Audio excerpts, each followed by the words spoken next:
Right, so this afternoon, really, a little bit about kind of communicating with, engaging different audiences. So what can you expect over the next kind of about 45 minutes?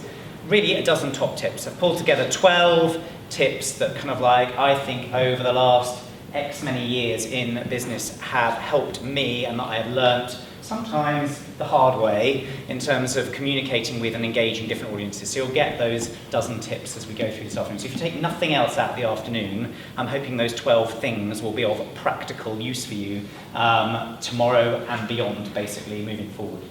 And the tough thing about doing a presentation about presentations is that you kind of run the risk of not kind of like living the dream yourself. So this reminds me of when I was at primary school and one of my teachers did a whole board of all of our work, and she wrote across the top in her own hand, "Look at our handwriting," and one of the parents said, "Look at your handwriting." So it's kind of like, it is a bit of a risky thing, but always, therefore, do what you say, what you are preaching, practice what you preach.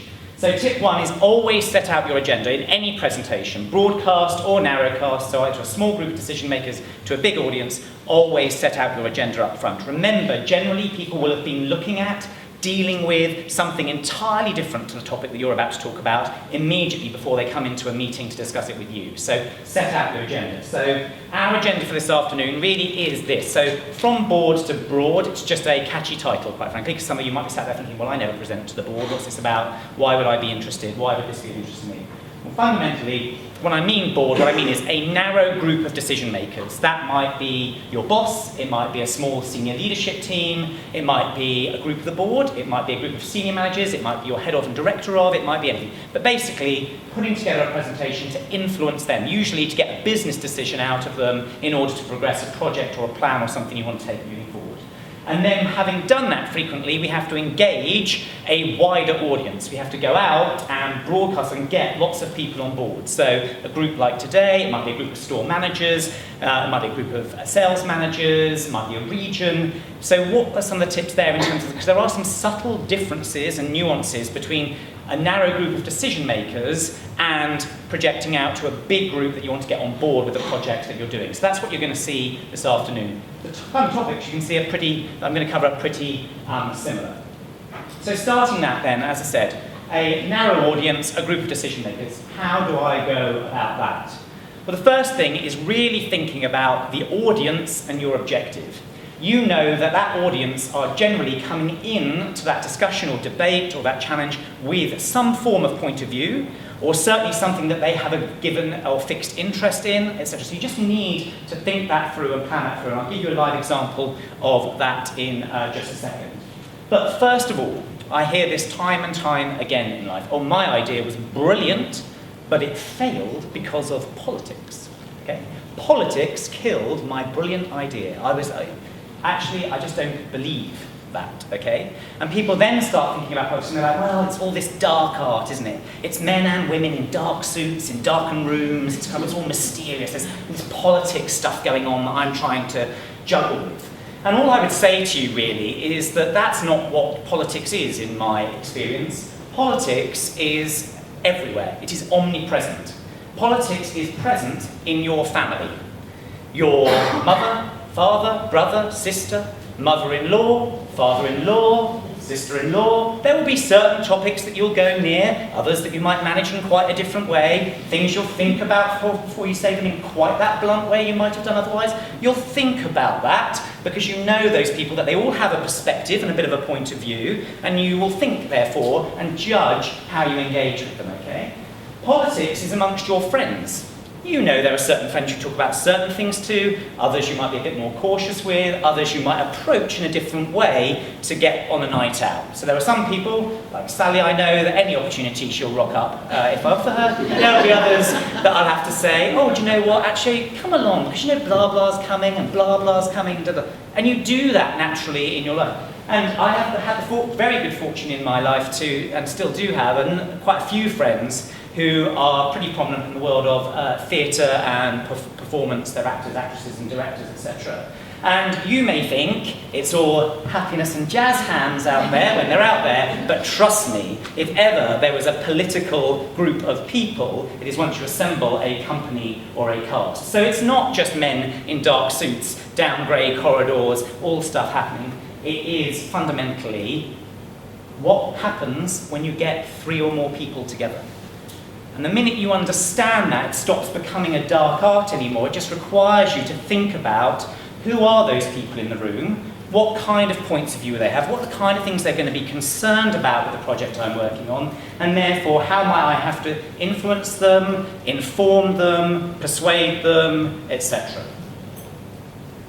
So, my tip number 2, tip number 1, set out your agenda. Tip number 2 is, don't be scared of it, just be aware of it, think about it, and that way you will manage it. And I'll give you, that for me is really, another way of looking at that is knowing your audience and what they'll be looking for. So I'll give you a live example from a personal experience. So I used to work about just over 10 years ago now at Sainsbury's, and I worked for Sainsbury's for about 6.5 years. And at the time, at the helm of the organisation, there were 3 key players. Peter Davis is the man in the middle down here. He was the chief executive, the Michael Sharp, if you like, of the organisation. Top right, you had Stuart Mitchell, who was the trading director.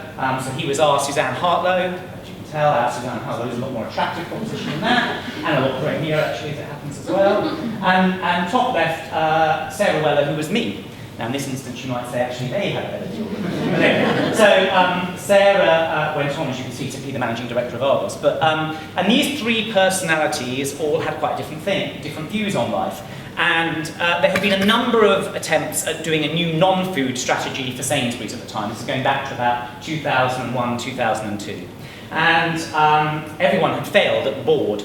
And Sarah was expressing her frustration with the latest attempt. And I said to her, look, I think we should be doing non-food, but I think we should be doing it on our terms, not on Tesco or Asda's terms. And she came back to me that afternoon and said, right, you have got 10 weeks, I'm going to take you off your day job, you have got 10 weeks to convince the board how we should do non-food.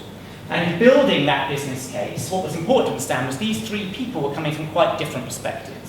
So Sarah was a very logical, data-driven marketeer. Okay, she was ex-Mars, and she basically was all about the stats and the data. She really wasn't interested in kind of the broader, any other stuff like that. She wanted to know the stats, the data. The answer was in the numbers.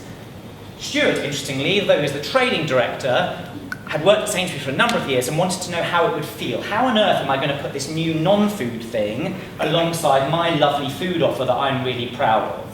And then finally, Peter was a brand man, so he built the Prudential. He was the man from the Pru, for those of you who are old enough like me to remember that advert in the 80s. He was the person who built the Prudential into a leading financial services and insurance brand. So for him, it was about how would the Sainsbury brand translate, or indeed, in the cases we proved of clothing, not translate directly onto the product and the proposition.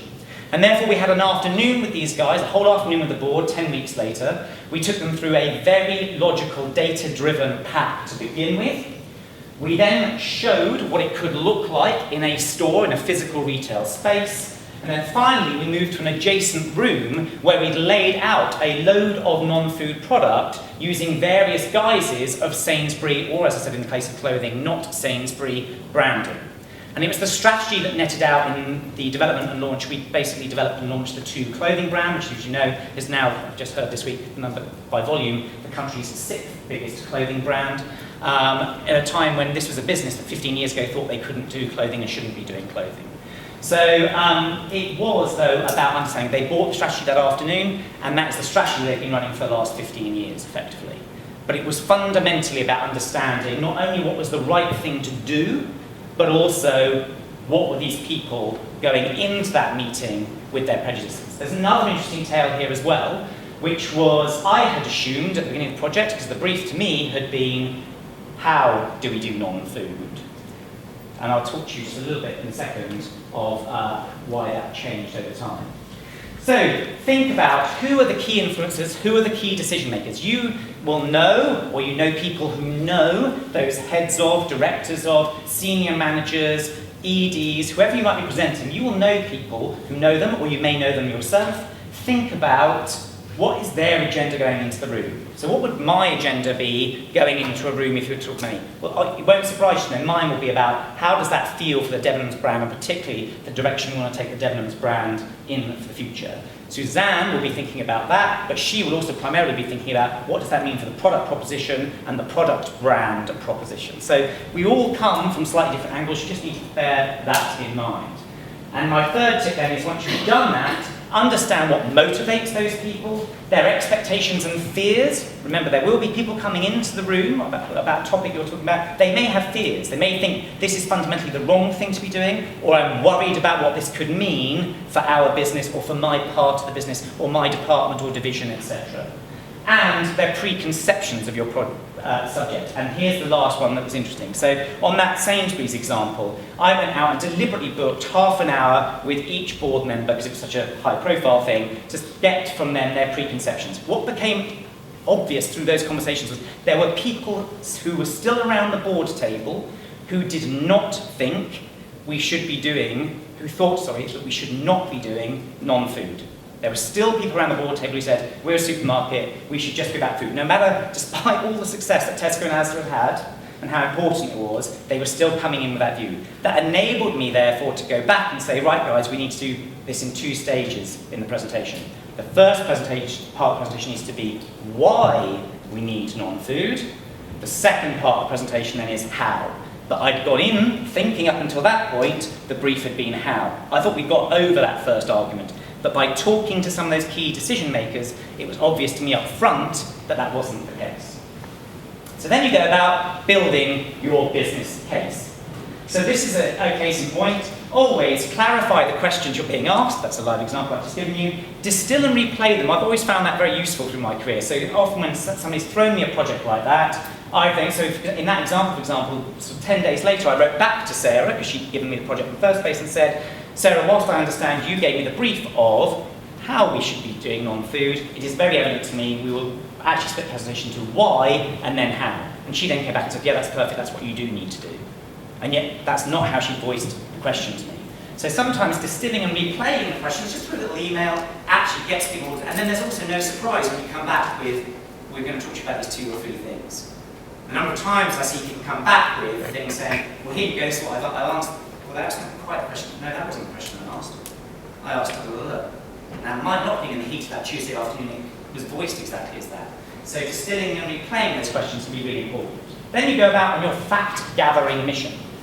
So when I picked up that project, there was a data pack, if I kid you not, that deep of paper, of research documents, market surveys, market research, market data about, if you think back, we're talking about every category that wasn't food. So it's quite a pretty broad, big subject matter, okay? So you just need to wade your way through those. And occasionally you'll have things, hypotheses, dead ends are okay. Okay, so sometimes you'll think, oh, I'm thinking it's this. Oh no, actually the data doesn't show you that at all. So a good example of that would have been, on that piece of work, we thought we were going to reject clothing because we thought it would be easier for people to get their heads around kitchenware and possibly home, because that's a nice adjacency to food, isn't it? When you then realise the clothing market at that stage was worth kind of over £40 billion a year, you can't ignore it. So the data stopped our hypothesis of it's just going to be about homewares and kitchenware, and actually said, yes, it is that, but fundamentally you have to fundamentally you have to address this challenge of clothing. It's a very attractive, high-frequency market, which when you're a supermarket, and people are coming in on average twice a week at that stage, before the big online growth, but at that stage, a high-frequency non-food category like clothing is very attractive to you. And what's important is, that's fine, hitting those dead ends, as long as you get the killer facts. And you will come across killer facts, and killer facts generally move your argument forward. So, dead ends, they can be hypotheses proven wrong, they can be interesting but irrelevant. The number of times I see people do that. You know, this is a really interesting fact, great. And, as a result, we will... No, it is an interesting fact, but it's actually irrelevant. Sometimes things are really detailed, and they can be great, but you can sum them up in a line or a bullet point and put the detail in the appendix. Okay? The killer facts are really critical insight that moves the analysis on and takes your argument forward to the next stage. So my example here on the non-food work was, we were able to prove through data analysis that Sainsbury's at the time had a customer segmentation. Their most attractive segment were foodies. These are people who, as you can imagine, loved things like Taste the Difference, loved more exotic recipe ideas. They were their most profitable customers. Through analysis of the data, we were able to prove they were losing, we were at the time, losing market share in foodies because of the attractiveness of other people's non-food offer. Because you know what? Pretty much milk is milk, bread is bread, and salad is salad. You don't need that exotic balsamic vinegar every day of the week or every weekend. So I can come to Sainsbury's once a month and do all the nice foodie stuff, and at the weekend, when I want a bit more fun, and I want a bit of fashion, and I want to have a look around the clothing area, I can do my top-up shop then. And Peter, I'll never forget, said this is a light bulb moment going on for the board. Because actually, fundamentally, the phrase we used was, if you are clinging to the life raft of thirst for food, that is not sustainable without a competitive non-food offer. So the killer facts take your audience close to the answer. They took us into the realm of the how we do non-food rather than the why we do non-food. So you develop your options, you model and test them, you evaluate them, and finally you come up with a recommendation. So the thing I always say to my team is the very worst thing you can do to me, they'll all tell you this, is come into my office with a ticking time bomb. Problem? Leave it on my desk and walk out. Okay? That is the very worst thing you can do to me. And my recommendation would be, generally, that's the worst way to manage up a tool. You should always have thought through, whether it's a big strategy or even the problem in that moment, what are some options, evaluated them a bit, and ideally have a recommendation. And I said, I don't always have to have a recommendation. Generally, I prefer you did. But if you really like, Richard, I'm really stuck, I'm down to these two things, I can see pros and cons of both of them, at least we can have a proper conversation then. So it works for short-term problems as much as it does big strategic questions. So then you go about planning the document itself, the thing you're going to present. I do this, top tip for me, I go into PowerPoint and I basically have 6 blank slides and I print off the 6 pages to a page thing. And what that gives you is these 6 little templates. And what I then do is literally plot out, like a storyboard, like you would see on an animated movie or something like that, because I've got all the stats and the data, I don't need to do all those slides yet, just how do I progress the story through to make my argument. And that saves a lot of time. Lots of people get immediately stuck into the presentation and into lots of detailed slide work, and then actually how it comes together is something they try and do at the last minute. And you think, oh, but what's the story? How is this flowing? Because I have photocopied, cut out, sellotape, I have done that job, okay? Even last year when we're doing the new marketing strategy, when we've been doing the interbrand presentation for the future of the Debenhams brand, I do this job, okay? So for me, it's always worked, because people don't think enough about how am I going to build my story through to its logical conclusion. A useful template I found is, first of all, objectives and decisions required. Okay, you will be amazed how many people come into a boardroom without a sense of so why are we here?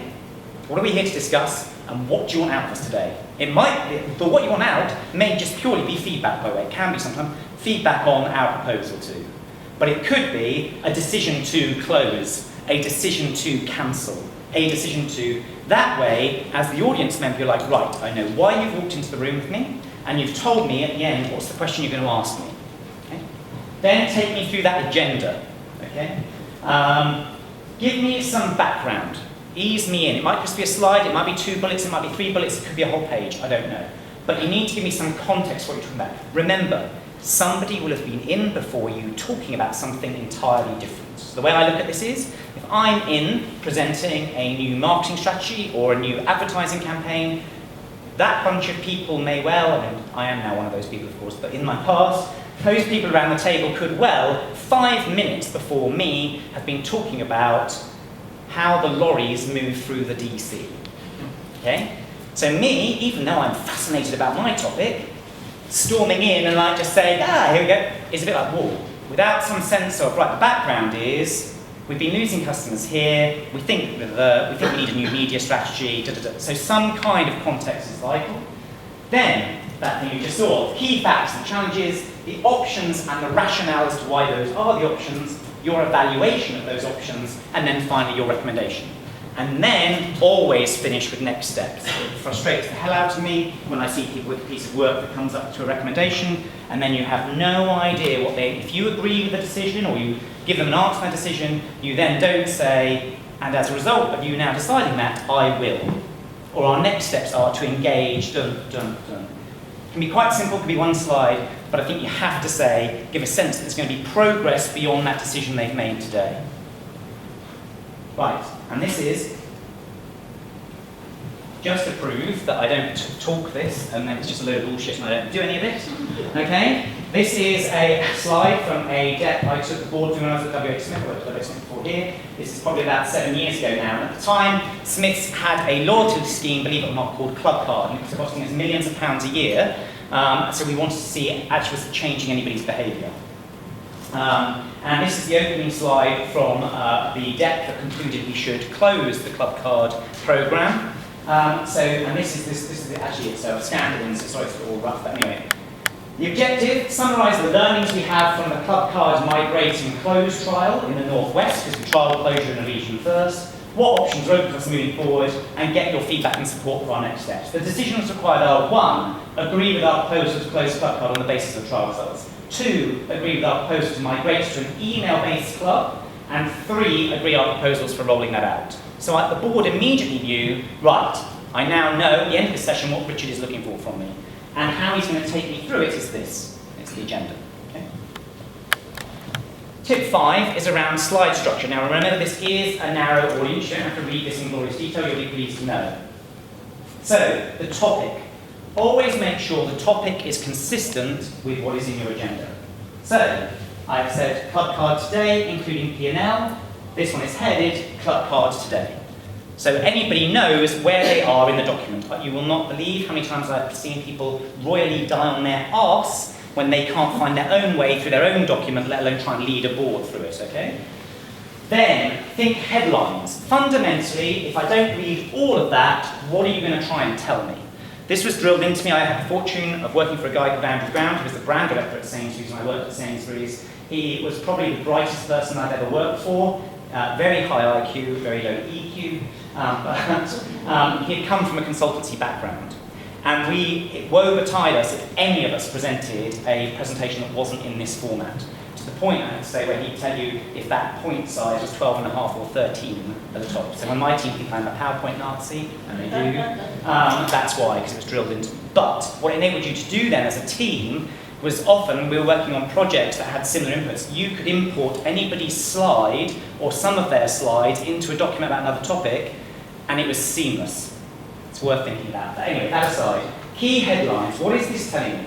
Then you've got all the detail, and then finally a conclusion that leads you to the next slide. So the headlines there are basically summary of that detail. So think about the Sun headline writer, right? The Sun's editor last night will have had a story presented by Jones that looks like this. He then writes the headline and a 3-blob summary. You know what I mean? The 3-bullet point thing you often see. Dulla, dulla, dulla. What's going to grab the attention? What's going to sum up the whole thing? That's what that does. And then at the end of it, so this tells you about what's happening basically. So it concludes, however, overall loyalty's impact on behaviour appears to be weakening. My conclusion is, with a weakening membership and impact, we have reviewed the Club Card P&L. Guess what slide comes next? The Club Card P&L. So it makes it very easy to flow you through the argument because I've plotted and planned it out like a storyboard. It takes your audience very clearly through. So then you go about presenting. Okay? So, Club Cards today, membership and behaviour. £100 million of sales continue to go through Club Cards, 10% of tokens. Don't read the slides! The worst thing you can do, okay? I will read the slide quicker than you read it out loud. So it's just really frustrating and painful. I've got it, move on. So my recommendation is always prepare your copy and a script that accompanies it. And in that, you want to think about headlining the key stats, not reading every single bullet out to me, because guess what, I did learn to read. Your use of language. So for example, if it says 33% on the slide, my script in my head says a third. Because it adds more flavour. If it says 27%, I'd say just over a quarter. It's a way of just being that little bit more engaging. Know your stuff, of course. Know what the slide says. Nothing worse than when somebody says, sorry, can I just ask you about, oh, I think somebody else did that, the other slide. The very worst thing. Have supporting stats off the page. I always have supporting information off page to add a little bit more flavour. Have backup data with you for Q&As. And rehearse. Get someone to be your audience. So when I was at Smith's, for example, and I started working with Kate Swan, I worked with a guy called Steve Clark, who's now the chief executive of WH Smith. He had worked with Kate before. He used to be Kate.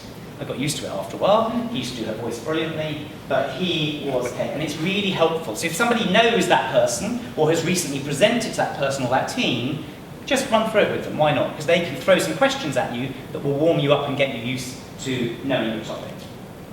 So this is my version of that same page I gave out. I'm not going to go through this in glorious detail, but what you can see is I have highlighted, so everything in pink was what I said in the meeting, and this, where you see me handwriting on, then that's where I've given it additional flavour. So for example, I would have said, my note there says, but 1.5 million customers, it doesn't say 1.7 million, 7% of the base are active, the 7% number isn't on there, it just gives them a flavour.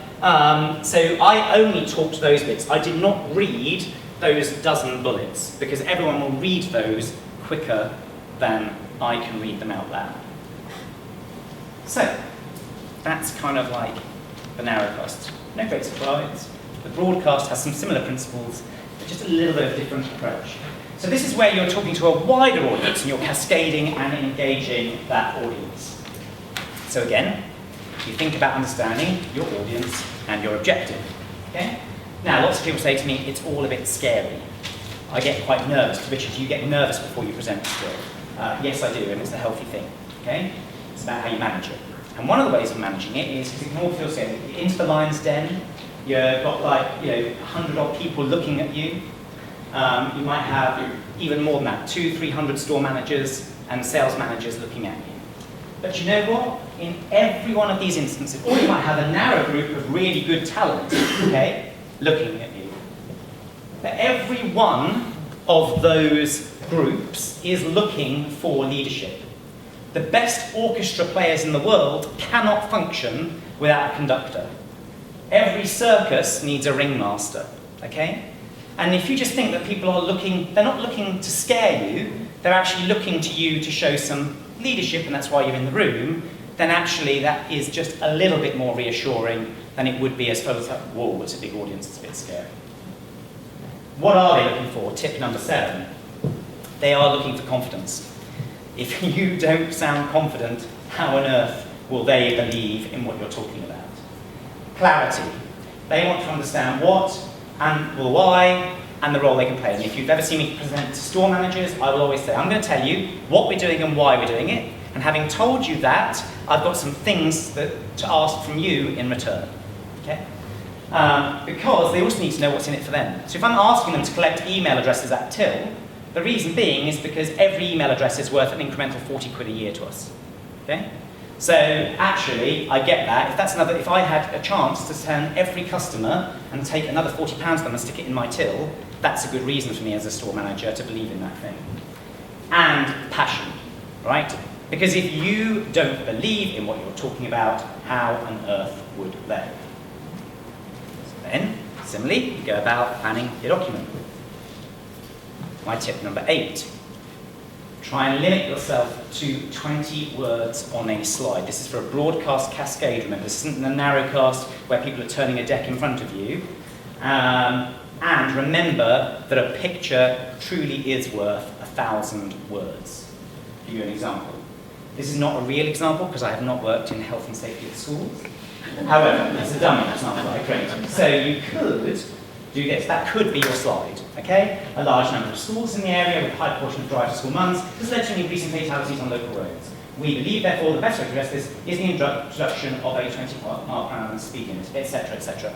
Or that could be a slide. Because in a cascade audience, what happens with that is you're all trying to read that ahead of me, okay? That is visually interesting.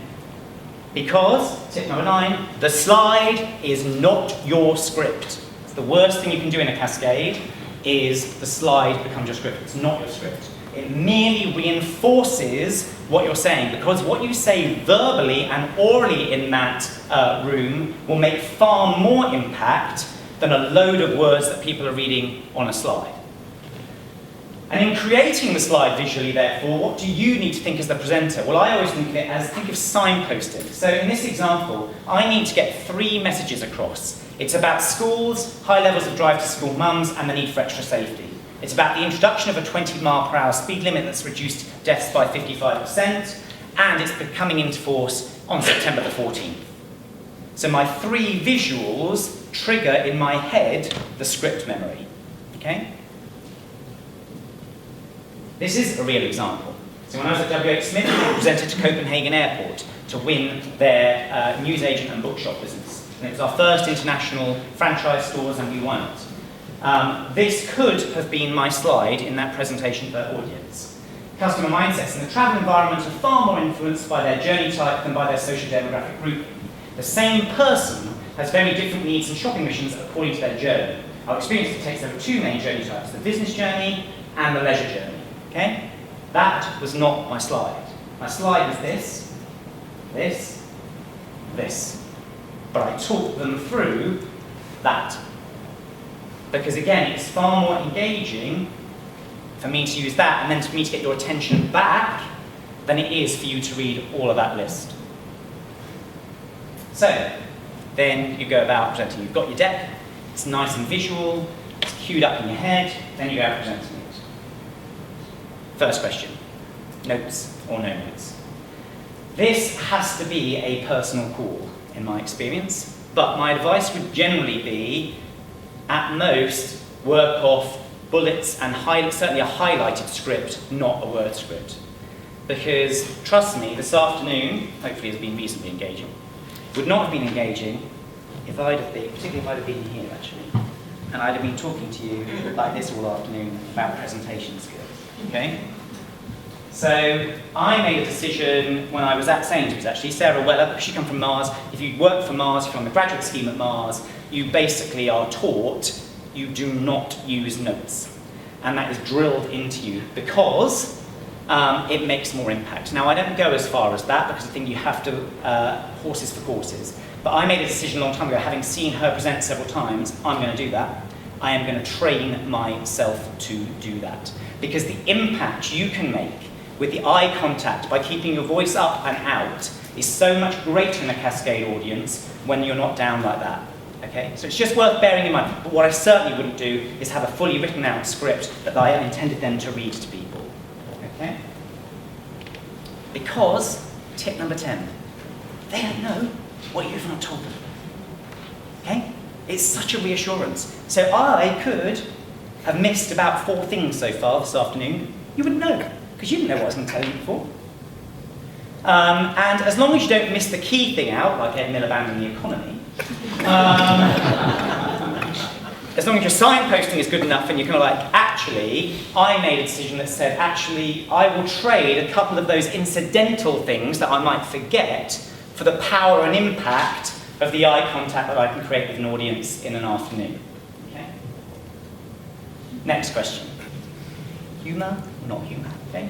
This, I definitely say, is a personal choice. Okay? Humour is great because it can make it all a little bit more engaging, a bit more interesting, and if you can use humour, that's great. If you're really uncomfortable with humour, I have seen people die on their arse trying to use it in a presentation, okay? It's just really uncomfortable. So my recommendation would be, it needs to be horses for courses. If you can get a little bit of wit in there, a little bit of humour, it's worth doing. But if you're really uncomfortable with it, please don't, because it won't come across well, okay? And then, rehearse, rehearse, rehearse, okay? And this is really important because actually you can over-rehearse, I do believe you can, but you certainly can't just trust it to your gut instinct and your whim and it'll be all right on the night, won't it? Okay? And I think that's really important. And my final bit on this is preparing before you present. Nothing drives me more insane than when I see people in business who are about to present, slouch their latte, right, okay, I'll present that. You know, horrific. Because none of these guys right, before they're about to run a race, are like slouched down with coffee in the lap. You don't see Mo Farah, he's not like... So why on earth would a business person think they can present without some form of physical preparation in advance? So for me, you've got to do this, okay? This is my tip number 11, and we're all going to do it, actually. So if you all stand up. Right. So don't be embarrassed, nothing embarrassing is going to happen, nothing indecent either. Close your eyes. I want you to tense your entire body. So tense your hands, your feet, your toes, screw them up, screw every bit up. And then slowly release through your toes, through the back of your legs, up through your back, lower back, neck, head, out through your arms and your fingers and release them, okay? And do it again. So tense everything up, super tense, and then slowly release your toes, through the back of your legs, up through your back, out through your hands, and release them. And one more time. Really tense up, and then slowly releasing the toes, the back of the calves, the hips, back through the back, and then shake your hands out. Now I want you to imagine one of those amazing power showers, one you only ever get in hotels because you never afford it yourself at home. Those jets are hitting you. So physically move, I'm doing fine, right? So physically move, I want you to physically move as if those jets are hitting you, right, in every direction. Okay? Trust me, right? And then I want you to imagine a surge of power coming up through your feet and out through your arms. I want you to stretch your arms up through and out through your arms, okay? Like that. And then you just picture in your head the people you know, admire, love, famous people, whatever, cheering you on, okay? And you can sit down. Now I did that through the course of, I was lucky enough when I was at Sainsbury's to go to a course with a guy called Jack Black, not the comedian Jack Black, but a presenter. He does, basically, we got through a short, it took him all day to build us into this, but we did that. And trust me, the first time I presented after it, Leslie, interestingly, who's just joined us from Instagram, and I worked together at the time at Sainsbury's, and she's seen me present loads of times, and when I presented after, she said, she'd been on the course with me, she said, you did that thing today, didn't you, before you presented? She'd seen me present dozens of times before. I said, yeah, I did. She said, wow, it made a difference. And that's because what it's doing is, as well as releasing energy in you, it's opening up your chest, your vocal cords, your body, because what happens is nerves do this. And so your voice disintegrates. So no performer would ever go on stage without doing some form of warm-up exercise. I did it today, I do it every time. I did it today, go into a toilet cubicle, lock yourself in and do that. Trust me, I do it, I'm not bullshitting either. Every time. But you have to edit this and delete it.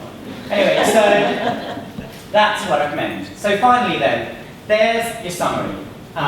So always just have your agenda up front.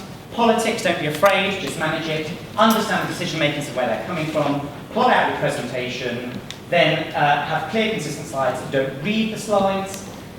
Demonstrate confidence, clarity, and passion in a broadcast audience. Use a 20-word limit. Use pictures. Think of them as signposts. They don't know what you haven't told them. It's quite a reassuring mantra, I think, in life. Always prepare to present. And then finally, tip number 12, always sum up clearly. And you might be sat there thinking to yourself, okay, it's kind of interesting, but why bother? Why bother? Is it just because, Richard, you're a bit of a show-off, you like, there's probably a bit of that in there as well. Do you have problems in your childhood? All that kind of stuff, right? Okay? But actually, fundamentally, the reason I believe in all this stuff, and the reason I believe it's really important, is because the power of engaging different audiences enables your ideas to take flight. Thank you very much indeed.